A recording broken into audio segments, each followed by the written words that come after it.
فقلت فيها: أسرج خيولك يا أخ الإيمان، وانهض لبعث العلم في الأوطان، فالعلم ميراث الرسول أمانة صلى الله عليه وسلم، فالعلم ميراث الرسول أمانة،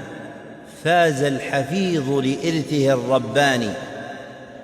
حان المسير رجاله فتأهبوا، خف الوباء بهذه الأزمان،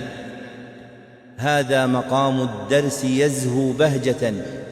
بحضوركم يا زينة الأكوان، من ذا يفوق التابعين نبيه صلى الله عليه وسلم الحافظين العلم بالإيمان، هذا النعيم إذا التمست لجنة فارتع رعاك الله في الريضان، واصبر على مر التعلم إنه مهر الوصول لجنة الرحمن، واجمع لباب القلب في تحصيله، واهجر لذيذ النوم كالشجعان،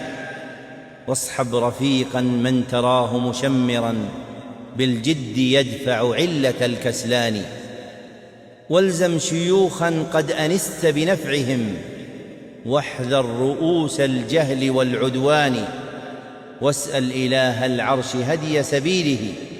في السر والإخفاء والإعلان. نسأل الله سبحانه وتعالى أن يوفقنا جميعا لصلاح الحال والأقوال والأعمال، وأن يحيينا على خير حال، ويتوفانا جميعا إلى خير المآل، والحمد لله رب العالمين، صلى الله وسلم على عبده ورسوله محمد وآله وصحبه أجمعين.